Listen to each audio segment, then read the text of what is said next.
শক্ত প্রতিদ্বন্দ্বী আমি কাউকে মনে করি না, এই কারণে যেহেতু মানুষ এখন আর চাঁদাবাজদেরকে বিশ্বাস করে না। ইনশাল্লাহ আমি একক নির্বাচন করলে আমি জয়লাভ করবো। ভাই আপনার কোন দল করেন? গণ অধিকার পরিষদ ও বিপিনুর ভাই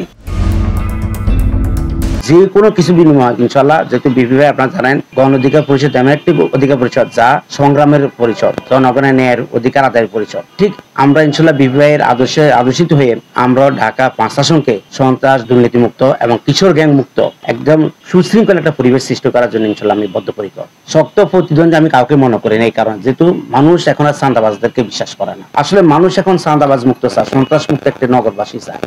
তা আমি আসলে সেই দৃষ্টিতে যদি আমি মনে করি, আমি একটা প্রতিপক্ষ মনে করি। যদিও বিএনপি একটা বিশাল জনসংখ্যিত একটি রাজনৈতিক দল, শহীদ জিয়ার আদর্শের সাথে বর্তমান যারা বিএনপি রাজনীতির সাথে আদর্শ অনেক তফাৎ আছে। শহীদ জিয়ার কারণে আজকে জনগণ বিএনপিকে ভালোবাসে। ঢাকা 5 আসন যাত্রা, ডেমরা থানা এবং কদমতলী থানার আংশিক অংশ। ঢাকা 5 আসন হচ্ছে বাংলাদেশের নাভির মূল কেন্দ্র। অর্থাৎ আপনারা জানেন সারা বাংলাদেশে 65 থেকে 70% জনবহুল ঢাকা সিটিতে আসার জন্য যাত্রাবাড়ি ডেমরাকে ইউজ করতে হয়, এই জায়গার উপরে আসতে হয়। কিন্তু আপনারা জানেন ঢাকা যে মেট্রো সিটি আমরা বলি, যে দুইটা সিটি কর্পোরেশন যে বৃহৎ আকার পরিকল্পনা, তার মধ্যে সবচেয়ে অবহেলিত জনপদ হচ্ছে ডেমরা এবং যাত্রাবাড়ি। এই অঞ্চলে যেভাবে যানজট থাকে, রাস্তাঘাটের উন্নয়ন একবারই বিশ্রী অবস্থা, এবং যে জনবসতি এলাকা যেটা সেখানে অপরিকল্পিত ড্রেনেজ ব্যবস্থা এবং পানি জমাট বদ্ধ, যেটা ঢাকা 5-এর বসবাসকে না বিশ্বাস করে তুলছে জনগণের মাঝে। বিগত 15 বছর ফ্যাসিস্ট সরকার আমলে ঢাকা 5-এর উন্নয়ন বলতে তেমন কিছু দৃশ্যমান হয়নি। যেটা হয়েছে সেটা হচ্ছে স্ট্যান্ডে চাঁদাবাজি, লুটপাট এবং অবকাঠামোর নামে লুটপাট নিয়ে একদম ঢাকা 5 তার কোনো অংশেই উন্নয়নের কোনো কি দৃশ্যমান হয়নি।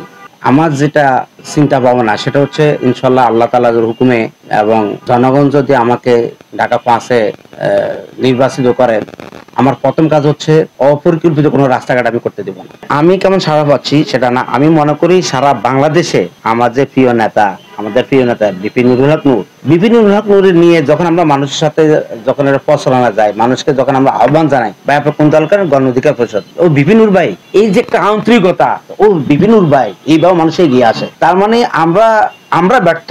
এই দেশের মানুষ বিপিনুরকে চায়, এটা আমরা দেখছি যে মিনিমাম 30% লোক বিপিনুরকে, বিপিনুর ভাই খুব ভালো মানুষ, ত্যাগ আছে, রাষ্ট্রের জন্য অনেক ত্যাগ, সংগ্রাম অবদানের জন্য অনেক ত্যাগ, অর্থাৎ মানুষ বিপিনুরকে চায়। আমরা ব্যর্থ ভাই। এই জন্য আমি মনে করি আমি প্রচুর সাড়া পাচ্ছি।